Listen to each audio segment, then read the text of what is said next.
All right, ladies, this is our last week together. The last time I'm going to be in your inbox. So use me this week and get in all those questions. Today, we're going to be talking about how to get those kiddos to eat healthy. And I know we probably all have different spans of kids from super young, still nursing, to older. But hopefully you can incorporate something into your daily life from this video. I kind of just brought out some things that I do with my girls who are 4 and 6, and just kind of want to maybe give you some inspiration. Not that it's going to 100% work for your guys, but what you could do. So the biggest thing is you need to keep offering food to your children over and over and over again. Even if they turn their nose up at it for an entire month, keep trying. The more they see it, the more they experience it, the more they'll be likely to have a change of heart for it. I really love these divided plates. This is like recycled milk jug I got at Kroger. I use this for my girls. Obviously, if you have teenagers, this is not going to work for them. But this is really good to help divide up your plate to make sure that you're giving your kids what they need. And really, if you think about our plate, it goes along with that. So you have your non-starchy vegetables, you have your complex carbs, and you have your protein right there. When you're designing your children's plate, I want you to think of putting 3 things together. So again, something else kind of like this. You always want to put something you know they love that they will eat on their plate. You want to put something you think they kind of like. Maybe they're starting to come around to it. And you always want to put something they're learning to like. So a new item. Research has shown if you pair something new with more familiar things, they'll be more into trying that as well. Another big thing to get your kids to try something they may not before is grow things. And I know it's not really the season for doing that right now, but springtime, there are little hydroponic systems that you can work at doing, or even just going to the farmer's market and letting your children pick things out. That's one way that they take ownership. I know my girls would never eat eggplant, but we have it growing in our backyard. And when they can go pick off the purple, oh my goodness, a purple vegetable, when they go pick that off of the plant and bring it in, they're so proud and they can't wait to eat it at night. And I mean, I'm not a huge fan of eggplant myself, but they'll eat it because they helped pick it. So just some different strategies to try to get your kids more up to trying new things. And I know we always have those picky eaters, and I know we're rushed for time. So I'm going to kind of break those 2 points down and give you some ideas. All right, so picky eaters. One, I am a big advocate for not being a short order cook.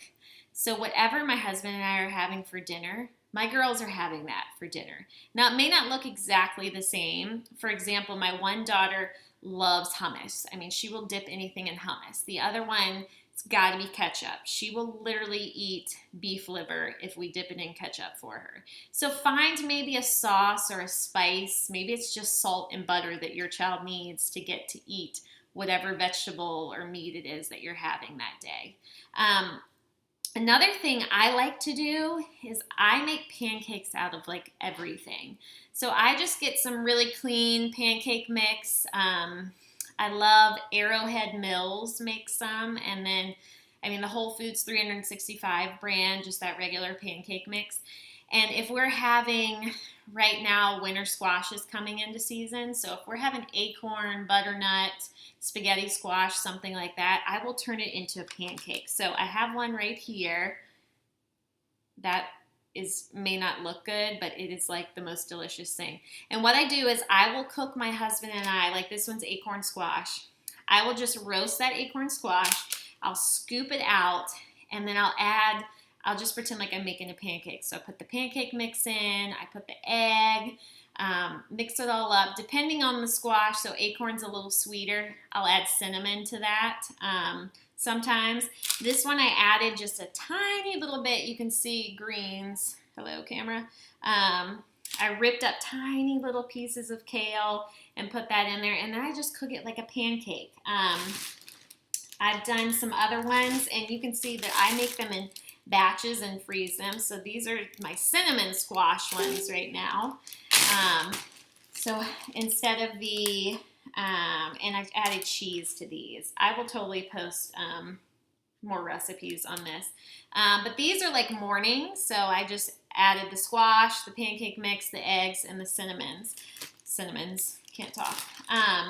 But that's just a different way. Things that are breaded, my kids love carbs, who doesn't?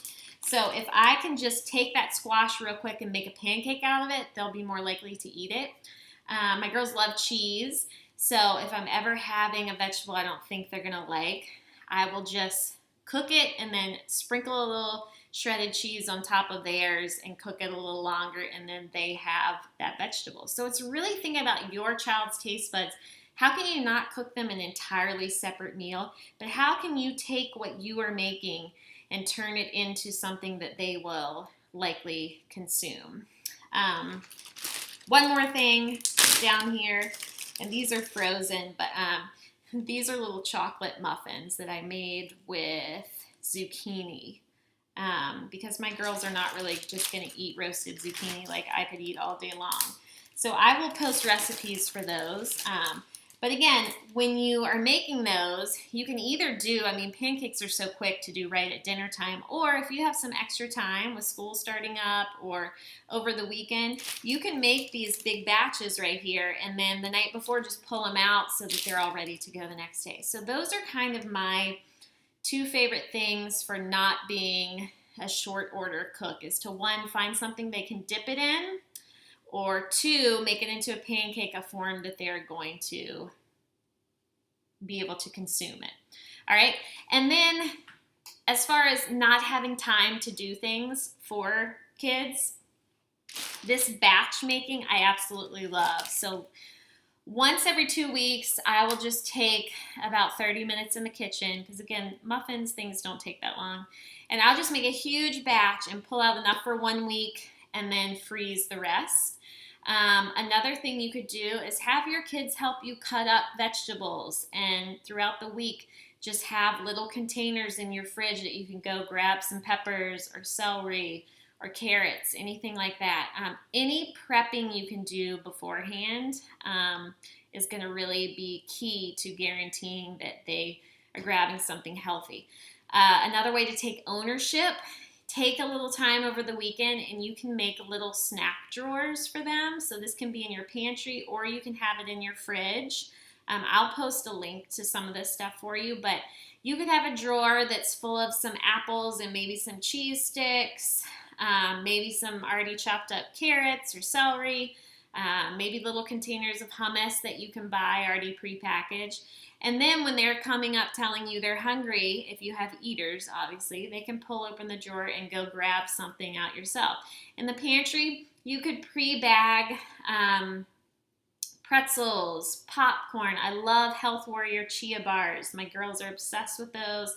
Got the good fats, the omega-3s, no yuck in there. Made Good is another good granola bar that I love to get. Those are at Kroger. You can put those in there. But have a little station so when you're overwhelmed, you can just say, hey, go pick one thing out in the pantry or in the fridge and have at it. And I think our biggest success has been just really developing in our girls the thought process that mom's not going to make me a separate meal.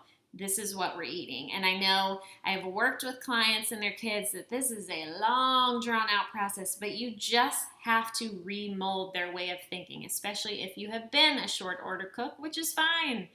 Just start to remold that. So I'm going to be posting a lot of links of some different people I follow to get inspiration for kids' meals, just depending, and toddler and baby, just depending on what season of life you're in. If you have some awesome recipes, I would love for you to do that as well. But this week, I really want you to think when you're cooking dinner for yourself and your husband, how can you tweak this a little bit to make it for your kids? How can you add something they love, something they maybe are starting to like, and something brand new to their plate so that you can really motivate them to try new things. And as always, best of luck with that, because I know kids are a whole new ballgame. So I have so enjoyed working with y'all. I hope you have gotten something out of these little videos. And again, use me for the rest of this time to ask any questions you may have. And if you want to work with me personally, please reach out, or you have a question about anything, reach out to me individually, and I can help you out with that. So y'all have been awesome, and I will see you soon.